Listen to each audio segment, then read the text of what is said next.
Okay guys, thanks for tuning in. Today's video, we're going to be talking all things heel to toe drop in a category between 5mm through to 9. Now, for you to understand what heel to toe drop is or what stack height is, we have done a video previously explaining where brands actually measure that point from the heel through to the forefoot to understand exactly what heel to toe drop measurements we are looking at. So for that video, hit the link in the description section below and that'll take you through to our explanation of that. So in front of me here, I've got three shoes. Three quite different shoes, to be honest. I've got the Clifton 9 here from Hoka, the On Running Cloud Monster, and the Gel Nimbus 25 here from ASICS.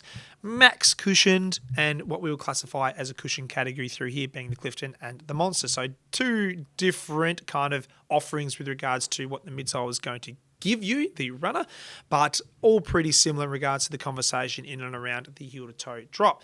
5mm, 6mm, 8mm. Easiest way to explain it.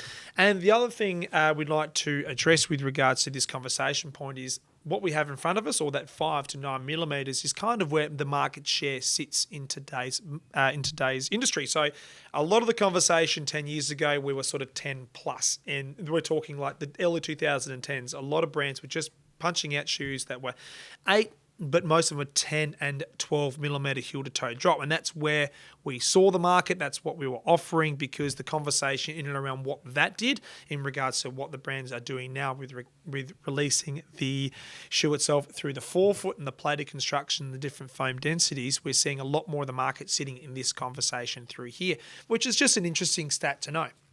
So who should be considering shoes between 5 to 9mm, and that's a pretty generous window as well. Let's just point that out here. But in terms of the three categories, we're talking 0 to 4, 5 to 9, and then 10 plus. So three market segmentations that we have identified here at Sportitude Running, and a lot of other running shoe stores, actually work within those three windows as well. So why is this category important? Well, it's kind of the perfect blend of cushioning and response, because there's not a lot you can do in regards to 5mm heel to toe offset and 9mm heel to toe offset other than produce a shoe that's going to be pretty darn cushioned underneath your body. So a lot of the brands will look at this category and go, all right, we're looking for someone that's going to need some protection.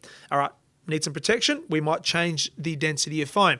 Something soft, like the Nimbus through here, is going to be max cushion, where someone wants to run an 8mm heel to toe offset and to get an element of compression through entry, be it heel and midfoot, to someone who likes an element of cushioning from the Monster and wants a bit more responsiveness out of their midsole, hence why this shoe exists, to something like the Clifton, which is kind of a happy hybrid between two shoes through here. A bit of cushioning, but the rocketed sole through the forefoot is going to give you a nice release out of your gait cycle. So that's kind of profiling the amount of cushioning in front of us through here. However, we kind of use this category as the fail safe or safe to fail type of conversation, where someone's coming in, we're relatively strong in our overall mechanics, so we're good in regards to our calf tolerance to our running technique, so therefore we don't necessarily need to have too much of a heel to toe pitch or really aggressive rocket sole through the forefoot to take that load off that plantar fascia and Achilles. So again, safe to fail, fail safe sort of method, which is reference to the 5 to 9mm conversation. And as I've addressed in my previous video and my other video on 10mm plus, the tolerance on calf with reference to the heel to toe pitch. So I'll grab the Nimbus here, and the variance is 8mm heel to forefoot. So you can see through here, if someone's heel striking, someone's midfoot striking, or forefoot striking, you're going to get so much good compression underneath the body because there's a lot of foam underneath the foot. So it's talking to all three entry points through there. The other good conversation, or the other conversation started with this guy, is there's not a really aggressive rocket sole through the forefoot. So therefore, it's not really a shoe that's going to take a significant amount of load off the forefoot.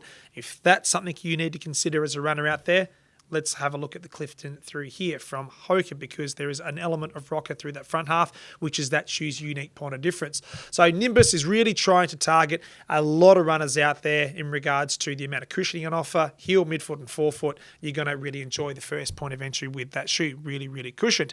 Clifton, as I touched on, rocket sole through the forefoot, so therefore it takes a fair bit of load off of that release point of your gait cycle, but therefore it can also talk to a heel and a midfoot runner quite comfortably. It is a soft shoe underneath the foot, but more responsive and more about the release out of your gait cycle. And in reference to the Cloud Monster, this is very unique. Speed ball which sits underneath your foot on top of this platform with this Helion foam.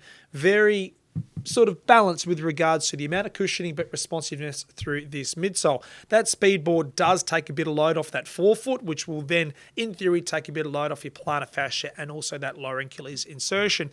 So yes, they are all talking to the same category heel to toe offset, but there are so many different needs with reference to you, the runner, and why you would consider a heel to toe drop or a amount of stack height, which has been presented to you in front of us through here. So again, small snippet through here in regards to what's offered.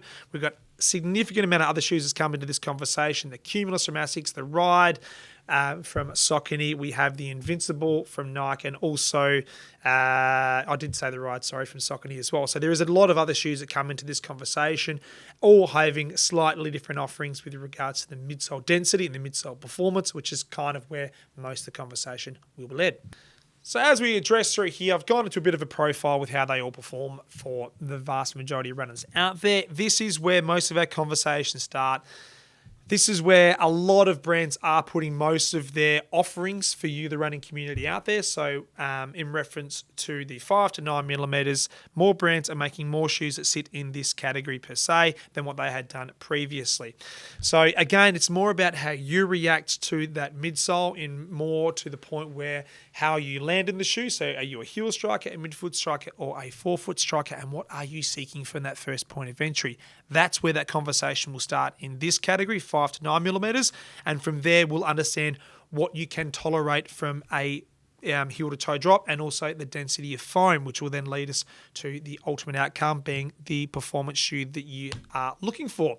So guys, obviously a bit of a broad conversation, but just giving you some context around what brands are doing in that 5 to 9 millimeter space. Any questions on this video, pop them in the comment section below. And as I have addressed without this video, we have done a video on 0 to 4. We have done a video on 10 plus, which is coming in the weeks to follow. So if you want to hang out for those videos, jump onto our YouTube channel, hit the subscribe button, stay notified, and you'll get the full picture with regards to the heel to toe drop industry at the moment, be it in 2023. So thanks for tuning in, guys. Stay safe, be kind to one another. Happy running, and we'll see you out the road. Take care.